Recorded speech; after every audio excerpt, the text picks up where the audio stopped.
What's going on, everybody? DomoSenpai here. And this was a video that's been a long time coming. And when I say a long time coming, a long time coming. I last recommended Wistoria in a short, maybe well over a year ago. And after catching up on the latest chapters, I couldn't wait to talk about why Wistoria Wand and Sword is one of the more underappreciated gems in this big old world of manga. I also think, hot take, it supersedes its predecessor, which is Danmachi, but that will be a whole other topic if I bring that up.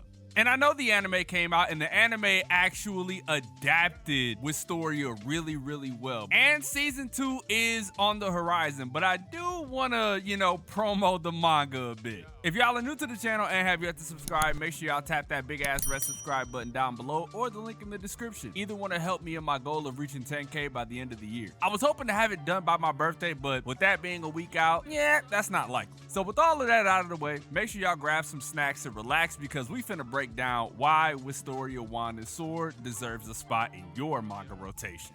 First, we gotta start with the premise. Wistoria is set in a beautiful world where magic reigns supreme. Our protagonist, Will, has one of the most unfortunate and, is it a common occurrence? It's kind of a common occurrence in fantasy manga. But Will, he's not able to use magic. Yeah, he's Garbo at magic, but the one thing that he does have going for him is his swordsmanship and unrelenting determination. He has a goal of reaching the top of the tower to meet with his childhood friend Elfie again. Elfie is, by the way, what they call a Magia vendor, which are the cream of the crop, the top of the magical world. And for him to be able to get there, he will have to go through a series of trials to make up for all of the things that he lacks.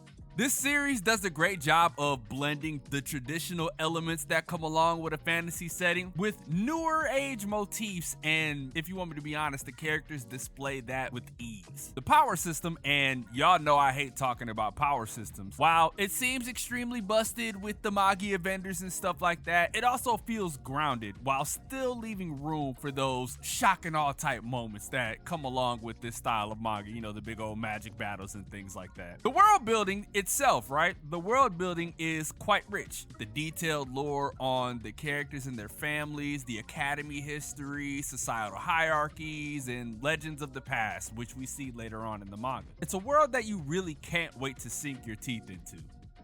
Will is the beating heart of the story, and his journey is deeply relatable. It's the tried and true underdog story, a character who refuses to give up no matter how stacked the odds are against him. And fucking trust me, yo, those odds are always huge. One of the cooler things about his growth is the fact that it's not just about gaining strength, which you often find in traditional shonen manga. It's about learning to trust in himself and find a place for himself in a world that values magic above everything and inspire others to do the same, which he does in spades. You meet tons of characters who not only help aid him in his quest to the top of the tower, but also helps them in return. It's one of my favorite aspects of the story. While characters like Shion, Julius, and Wignall do come across as annoying as fuck at first, they all have their own emotional turmoil that they battle with and do end up having some semblances of turning it around, especially Wignall and Julius. Wignall more so early when you learn about his family and stuff like that, like how the elves treat him and how he kind of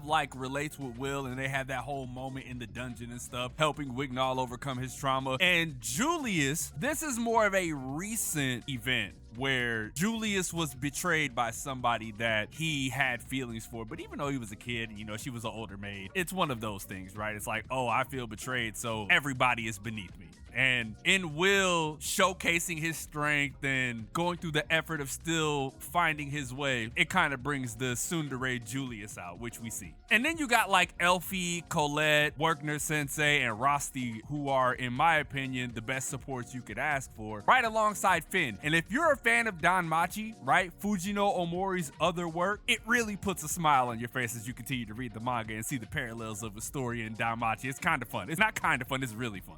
From his bonds with Elfie and Colette to the rivalries with Shion and Julius, every interaction feels meaningful and layered. It's not about the flashy battles, yo. It's about the meaning behind all of them and how they push Will forward. And we can't do this video without talking about the art, because holy fucking shit is the art so good in this manga. Aoi Toshi, who also does the art for Danmachi, right? Character designs, illustrations, yada yada yada, the whole thing, has one of the craziest attention to details in the game, only being superseded by one Kei Urano, whom I believe to be the best current mangaka in terms of art in the game. And hell, if you want me to be completely honest with you, I believe it's the best mangaka in the game. But that's a story that I'll probably share on day 28 of the 28 days with DomoSenpai. I have a special video lined up for the 28th, which is my birthday, so you guys will see that. The shit is next level. From the depths of the dungeons to the intricate rune paneling, every panel feels alive. And don't even get me started on the action sequences, bro.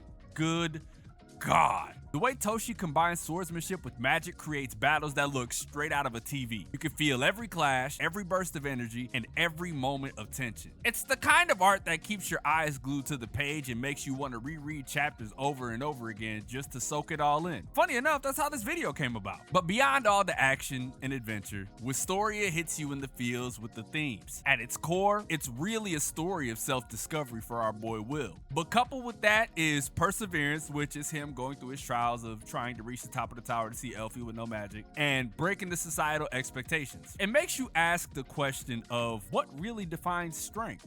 Is it just raw magical power? Or is it the courage to stand your ground when the world tells you you need to stay down like a dog? The emotional depth of the story is what really brings it home. If you've ever been through anything in life, big or small, Will's story feels real, and his hard-earned victories hit you right in the chest, and you can't help but find yourself cheering for him, making it feel like every step of his journey was your own. So in the big old sea that is fantasy manga, Wistoria manages to establish its own identity. Unlike many other series that focus solely on overpowered protagonists or endless power-ups, this one keeps the stakes grounded and makes the challenges a bit more personal. It's one of the more perfect blends of fantastical storytelling and heartfelt character moments. If you're a fan of things like Magi, Fairy Tail, or even Danmachi, you'll feel right at home here. But don't get it twisted, yo. Wistoria brings its own unique flavor to the table, making it a refreshing read, even for seasoned manga enjoyers. So why is Wistoria Wand and Sword such a great manga? It's an almost complete package, obviously since it's still ongoing, with engaging characters, a fascinating world, jaw-dropping art, and themes that stick with you even during your day-to-day. If you haven't started reading, now would be the perfect time, honestly. You can find it on K-Manga, along with things like Gachiakata and others if you're interested. And if you're already a fan of Wistoria, make sure y'all let me know what y'all enjoy most about it in the comment section below. That about does it for this video. If there was anything that I missed out on as far as Wistoria goes, make sure y'all let me know in the comments. Leave a like if you enjoyed, subscribe if you're new. Hopefully y'all have been enjoying the 28 days of DomoSenpai. We only have 7 days left, so if there were any moments that really stuck out to you, or if there was something that you learned about me or about yourself during this journey, make sure y'all let me know about that down below as well. Anyway, I'm gonna get out of here, edit this video. Y'all enjoy your morning, afternoon, or night, wherever y'all are. I'm DomoSenpai, and I will catch you guys in the next video.